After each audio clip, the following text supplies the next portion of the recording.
ओम नमः शिवाय। आज हम रुद्र संहिता पंचम खंड का अध्याय 11 और 12 शुरू करने जा रहे हैं। देवों के स्तवन से शिव जी का कोप शांत होना और शिव जी का उन्हें वर देना, मय दानव का शिव जी के समीप आना और उनसे वर याचना करना, शिव जी से वर पाकर मय का वितकल लोक में जाना।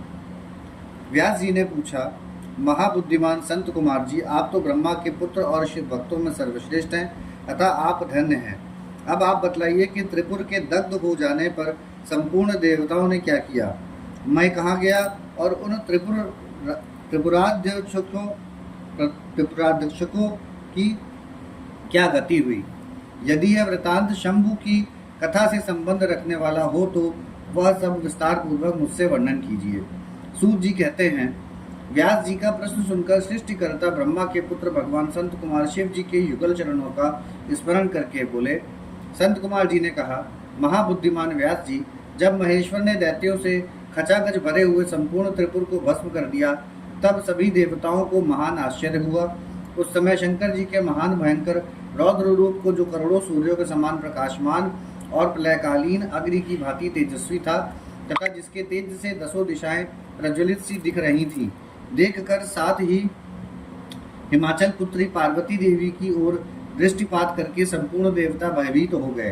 तब मुख्य मुख्य देवता विनम्र होकर सामने खड़े हो गए। उस अवसर पर बड़े बड़े ऋषि भी देवताओं की वाहिनी को भयभीत देखकर खड़े ही रह गए, कुछ बोल न सके। वे चारों ओर से शंभु को प्रणाम करने लगे। तत्पश्चात ब्रह्मा भी शिव जी के उस रूप को देखकर भयग्रस्त हो गए। तब उन्होंने डरे हुए विष्णु तथा देवगणों के साथ प्रसन्न मन से सावधानी पूर्वक उन गिरिजा सहित महेश्वर का, जो देवों के भी देव भव तथा हरनाम से प्रसिद्ध, भक्तों के अधीन रहने वाले और त्रिपुरहंता हैं, स्तवन किया। तदंतर सभी प्रमुख देवताओं ने भगवान शिव की स्तुति की। यो स्तुति किए जाने पर लोकों के कल्याणकर्ता शंकर प्रसन्न होकर बोले। शंकर जी ने कहा, ब्रह्मा विष्णु तथा देवगण, मैं तुम लोगों पर विशेष रूप से प्रसन्न हूँ, अतः अब तुम सभी विचार करके अपना मनोवांछित वर मांग लो। संत कुमार जी ने कहते हैं, मुनि श्रेष्ठ, शिव द्वारा कहे हुए वचनों को सुनकर सभी देवताओं का मन प्रसन्नता से खिल उठा। फिर तो वो बोल उठे। देवताओं ने कहा, भगवान देवेश, यदि आप हम पर प्रसन्न हैं और हम देवगणों को अपना दास समझकर वर देना चाहते हैं तो देव स्तंभ, जब जब देवताओं पर दुख की संभावना हो तब तब आप प्रकट होकर सदा उनके दुखों का विनाश करते रहें। संत कुमार जी कहते हैं, महर्षि, जब ब्रह्मा विष्णु और देवताओं ने भगवान रुद्र से ऐसी प्रार्थना की, तब वे शांत तथा प्रसन्न होकर एक साथ ही सबसे पहले बोले, अच्छा, सदा ऐसा ही होगा। ऐसा कहकर शंकर जी ने तो जो सदा देवों का दुख हरण करने वाले हैं, प्रसन्नता पूर्वक देवों को जो कुछ अभीष्ट था वह सारा का सारा उन्हें प्रदान कर दिया। इसी समय मय दानव, जो शिव जी की कृपा के बल से जलने से बच गया था, शंभु को प्रसन्न देखकर हर्षित मन से वहां आया। उसने विनीत भाव से हाथ जोड़कर प्रेम पूर्वक हर तथा अनन्य देवों को भी प्रणाम किया। फिर वह शिव जी के चरणों में लौट गया। तत्पश्चात दानव श्रेष्ठ मय ने उठकर शिव जी की ओर देखा। उस समय प्रेम के कारण उसका गला भराया और वह भक्तिपूर्ण चित्त से उनकी स्तुति करने लगा। द्विज श्रेष्ठ, मय द्वारा किए गए स्तवन को सुनकर परमेश्वर शिव प्रसन्न हो गए और आदर पूर्वक उससे बोले। शिव जी ने कहा, दानव श्रेष्ठ मैं तुझ पर प्रसन्न हूँ, अतः तू वर मांग ले। इस समय जो कुछ भी तेरे मन की अभिलाषा होगी उसे मैं अवश्य पूर्ण करूँगा। संत कुमार जी कहते हैं, मुने, शंभु के इस मंगलमय वचन को सुनकर दानव श्रेष्ठ मैंने अंजलि बांधकर विनम्र हो उन प्रभु के चरणों में नमस्कार करके कहा। मैं बोला, देवादिदेव महादेव, यदि आप मुझ पर प्रसन्न हैं और मुझे वर पाने का अधिकारी समझते हैं तो अपनी शाश्वती भक्ति प्रदान कीजिए। परमेश्वर, मैं सदा अपने भक्तों से मित्रता रखूं, दीनों पर सदा मेरा दया भाव बना रहे और अनन्य दुष्ट प्राणियों की मैं उपेक्षा करता रहूं। महेश्वर, कभी भी मुझ में आसुर भाव का उदय न हो। नाथ, निरंतर आपके शुभ भजन में तलीन रहकर निर्भय बना रहूं। संत कुमार जी कहते हैं, व्यास जी, शंकर तो सबके स्वामी तथा भक्त वत्सल हैं, मैंने जब इस प्रकार उन परमेश्वर की प्रार्थना की तब वे प्रसन्न होकर मैं से बोले। महेश्वर ने कहा, दानव सत्तम, तू मेरा भक्त है, तुझमें कोई भी विकार नहीं है, अतः तू धन्य है। अब मैं तेरा जो कुछ भी अभीष्ट वर है वह सारा का सारा तुझे प्रदान करता हूँ। अब तू तेरी आज्ञा से अपने परिवार सहित वितल लोक को चला जा, वह स्वर्ग से भी रमणीय है। तू वहाँ प्रसन्न चित्त से मेरा भजन करते हुए निर्भय होकर निवास कर। मेरी आज्ञा से कभी भी तुझमें आसुर भाव का प्रकाट्य नहीं होगा। संत कुमार जी कहते हैं, मुने, मैंने महात्मा शंकर की उस आज्ञा को सिर झुकाकर स्वीकार किया और उन्हें तथा अनन्य देवों को भी प्रणाम करके वह वितल लोक को चला गया। तदंतर महादेव जी देवताओं के उस महान कार्य को पूर्ण करके देवी पार्वती अपने पुत्र और संपूर्ण गणों सहित अंतर्ध्यान हो गए। जब परिवार समेत भगवान शंकर अंतर्हित हो गए तब वह धनुष, बाण, रथ आदि सारा उपकरण भी अदृश्य हो गया। तत्पश्चात ब्रह्मा, विष्णु तथा अनन्याय देव, मुनि, गंधर्व, किन्नर, नाग, सर्प, अप्सरा और मनुष्यों को महान हर्ष प्राप्त हुआ। वे सभी शंकर जी के उत्तम यश का बखान करते हुए आनंद पूर्वक अपने अपने स्थान को चले गए।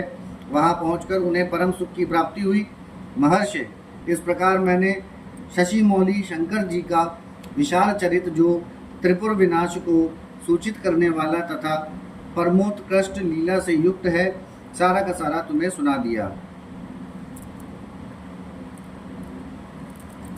अब हम अध्याय 13 से 21 शुरू करने जा रहे हैं। दंभ की तपस्या और विष्णु द्वारा उसे पुत्र प्राप्ति का वरदान, शंखचूड़ का जन्म, तप और उसे वर प्राप्ति, ब्रह्मा जी की आज्ञा से उसका पुष्कर में तुलसी के पास आना और उसके साथ वार्तालाप, ब्रह्मा जी का पुनः वहां प्रकट होकर दोनों को आशीर्वाद देना और शंखचूड़ का गांधर्व विवाह की विधि से तुलसी का पानी ग्रहण करना। तदंतर जलंधर की उत्पत्ति से लेकर उसके वध तक का प्रसंग सुनाकर संत कुमार जी ने कहा, मुने, अब शंभु का दूसरा चरित्र प्रेम पूर्वक श्रवण करो। उसके सुनने मात्र से शिव भक्ति शरण हो जाती है। व्यास जी, शंखचूड़ नामक एक महावीर दानव था जो देवों के लिए कष्टक स्वरूप था। उसे शिव जी ने रण के मुहाने पर त्रिशूल से मार डाला था। शिव जी का वह दिव्य चरित्र परम पावन तथा पाप नाशक है।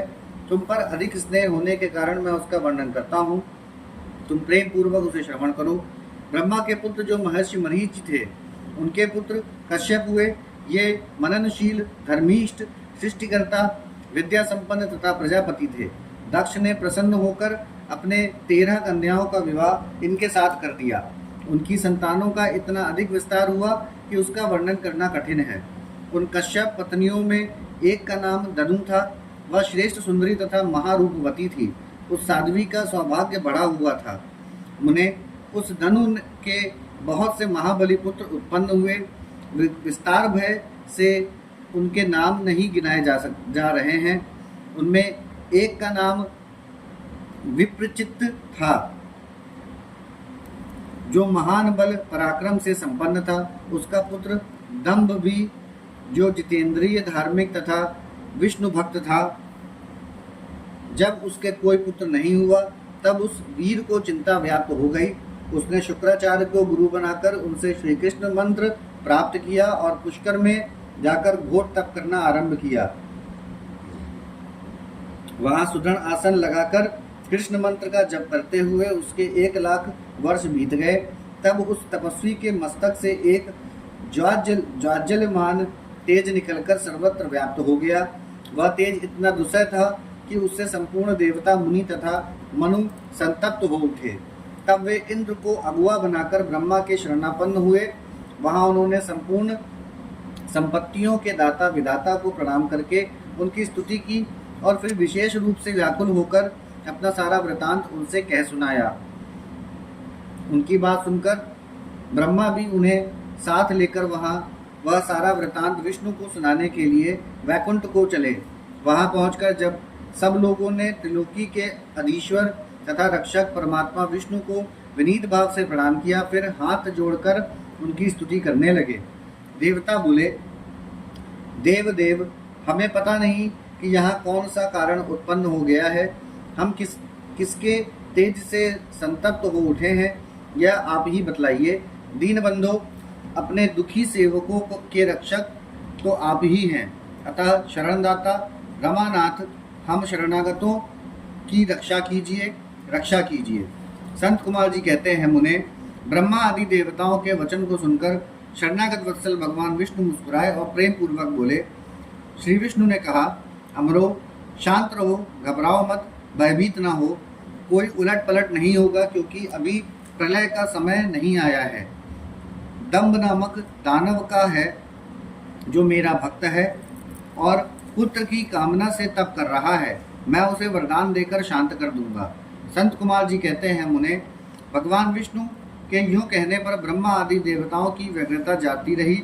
वे सभी धैर्य धारण करके अपने अपने धाम को लौट गए। इधर भगवान अच्युत भी वर प्रदान करने के लिए पुष्कर को चल पड़े, जहाँ वह दंभ नामक दानव तप कर रहा था। वहां पहुंचकर श्रीहरि ने अपने मंत्र का जप करने वाले भक्त दंभ को सांत्वना देते हुए मधुर वाणी में कहा, वर मांग। तब विष्णु का उपयुक्त वचन सुनकर और उन्हें आगे उपस्थित देखकर दंभ बड़ी भक्ति के साथ उनके चरणों में लोटपोट हो गया और बारंबार स्तुति करते हुए बोला। दंभ ने कहा, देवादिदेव कमल नयन, आपको नमस्कार है। रमानाथ, मुझ पर कृपा कीजिए। त्रिलोकेश, मुझे एक ऐसा वीर पुत्र दीजिए जो आपका भक्त तथा महान बल पराक्रम से संपन्न हो। वह त्रिलोकी को जीत ले, परंतु देवता उसे पराजित ना कर सके। संत कुमार जी कहते हैं, मुने, दानवराज दंभ के यूं कहने पर श्री हरि ने उसे वह वर दे दिया और उस घोर तप से उसे निवृत्त करके स्वयं अंतर्ध्यान हो गए। दानवेंद्र दंभ की तपस्या सिद्ध हो चुकी थी, जिससे उसका मनोरथ पूर्ण हो गया था। अतः वह भी श्रीहरि के चले जाने पर उस दिशा को नमस्कार करके अपने घर को लौट गया।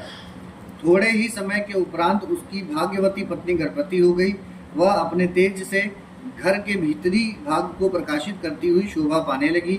मुने, श्री कृष्ण के पार्षदों का अग्रणी जो सुदामा नामक गोप था, जिसे राधा जी ने शाप दे दिया था, वही उसके गर्भ में प्रविष्ट हुआ था। तदंतर समय आने पर साध्वी दंभ पत्नी ने एक तेजस्वी बालक को जन्म दिया। वह तब पिता ने बहुत से मुनीश्वरों को बुलाकर उसका विधिपूर्वक जातकर्म आदि संस्कार संपन्न किया। द्विजोत्तम, उस पुत्र के उत्पन्न होने पर बहुत बड़ा उत्सव मनाया गया। फिर शुभ दिन आने पर पिता ने उस बालक का शंखचूड़ ऐसा नामकरण किया। वह अपने पिता के घर में शुक्ल पक्ष के चंद्रमा की भांति बढ़ने लगा। वह अत्यंत तेजस्वी था, अतः उसने बचपन में ही सारी विद्याएं सीख ली। वह नित्य बाल क्रीड़ा करके अपने माता पिता का हर्ष बढ़ाने लगा और अपने समस्त कुटुंबियों का तो वह विशेष रूप से प्रेम भाजन हो गया। तदंतर जब शंखचूड़ बड़ा हुआ, तब वह जोगिष्य मुनि के उपदेश से पुष्कर में जाकर ब्रह्मा जी को प्रसन्न करने के लिए भक्ति पूर्वक तपस्या करने लगा। उस समय वह एक एकाग्र मन हो अपनी इंद्रियों को काबू में करके गुरुपदिष्ट ब्रह्मा विद्या का जप करता रहा। जो पुष्कर में तपस्या करते हुए दानवराज शंखचूड़ को वर देने के लिए लोक गुरु एवं ऐश्वर्यशाली ब्रह्मा शीघ्र ही वहां पधारे और उस दानवेंद्र से बोले, वर मांग। ब्रह्मा जी को देखकर उसने अत्यंत नम्रता से उन्हें अभिवादन किया और फिर उत्तम वाणी से उनकी स्तुति की। तत्पश्चात उसने ब्रह्मा से वर मांगते हुए कहा, भगवान, मैं देवताओं के लिए अजेय हो जाऊं। तब ब्रह्मा जी परम प्रसन्न होकर बोले, तथास्तु, ऐसा ही होगा। फिर उन्होंने शंखचूड़ को वह दिव्य श्री कृष्ण कवच प्रदान किया, जो जगत के संपूर्ण मंगलों का भी मंगल और सर्वत्र विजय प्रदान करने वाला है। तदंतर ब्रह्मा जी ने उसे आज्ञा दी कि तुम बद्री वन को जाओ। वहीं धर्मज्व की कन्या तुलसी सकाम भाव से तपस्या कर रही है, तुम उसके साथ विवाह कर लो। यूं कहकर ब्रह्मा जी उसी क्षण उसके सामने ही तुरंत अंतर्ध्यान हो गए। तब तपः सिद्ध शंखचूड़ ने भी, जिसके सारे मनोरथ तपोबल से पूर्ण हो चुके थे और मुख पर प्रसन्नता खेल रही थी, पुष्कर में ही उस जगत के मंगलों के भी मंगल स्वरूप कवच को गले में बांध लिया और ब्रह्मा के आज्ञा अनुसार वह तत्काल ही बद्रिकाश्रम को चल पड़ा। वहां दानव शंखचूड़ सहसा उस स्थान पर जा पहुंचा जहां धर्मध्वज की पुत्री तुलसी तप कर रही थी। सुंदरी तुलसी का रूप अत्यंत कमनीय और मनोहर था। वह उत्तम शील से संपन्न थी। उस सती को देखकर शंखचूड़ उसके समीप ही ठहर गया और मधुर वाणी में उससे बोला। शंखचूड़ ने कहा, सुंदरी तुम कौन हो, किसकी पुत्री हो, तुम यहाँ चुपचाप बैठकर क्या कर रही हो, यह सारा रहस्य मुझे बतलाओ। संत कुमार जी कहते हैं, मुने, शंखचूड़ के यह सकाम वचन सुनकर तुलसी ने बोला, मैं धर्मज्व की तपस्विनी कन्या हूँ और यहाँ तपोवन में तप कर रही हूँ। आप कौन हैं? सुखपूर्वक अपने अभीष्ट स्थान को चले जाइए, क्योंकि नारी जाति ब्रह्मा आदि को भी मोह में डाल देने वाली होती है। यह विषतुल्य निंदनीय दोष उत्पन्न करने वाली माया रूपणी तथा विचारशीलों को भी श्रृंखला के समान जकड़ लेने वाली होती है। संत कुमार जी कहते हैं, महर्षि, तुलसी जब इस प्रकार रस भरी बातें कहकर चुप हो गई, तब उसे मुस्कुराती देखकर शंखचूड़ ने भी कहना आरंभ किया। शंखचूड़ ने बोला, देवी, तुमने जो बात कही है वह सारी की सारी मिथ्या हो। ऐसी बात नहीं है, उसमें कुछ सत्य है और कुछ असत्य भी। इसका विवरण मुझसे सुनो। शोभने, जगत में जितनी पतिव्रता नारियां हैं उनमें तुम अग्रणी हो। मेरा तो ऐसा विचार है कि जैसे मैं पाप बुद्धि कामी नहीं हूँ, उसी प्रकार तुम भी काम पराधीना नहीं हो। फिर भी इस समय मैं ब्रह्मा जी की आज्ञा से तुम्हारे समीप आया हूँ और गांधर्व विवाह की विधि से तुम्हें ग्रहण करूँगा। भद्रे, क्या तुम मुझे नहीं जानती अथवा तुमने कभी मेरा नाम भी नहीं सुना है? अरे, देवताओं में भगदड़ डालने वाला शंखचूड़ मैं ही हूँ। मैं दनु का वंशज तथा दम्भ नामक दानव का पुत्र हूँ। पूर्व काल में मैं श्रीहरि का पार्षद था। मेरा नाम सुदामा गोप था। इस समय मैं राधिका जी के शाप से दानवराज शंखचूड़ होकर उत्पन्न हुआ हूँ। यह सारी बातें मुझे ज्ञात हैं, क्योंकि श्री कृष्ण के प्रभाव से मुझे अपने पूर्व जन्म का स्मरण बना हुआ है। संत कुमार जी कहते हैं, मुने, तुलसी के समक्ष यूं कहकर शंखचूड़ चुप हो गया। जब दानवराज ने आदरपूर्वक तुलसी से ऐसा सत्य वचन कहा, तब वह परम प्रसन्न हुई और मुस्कुराकर कहने लगी।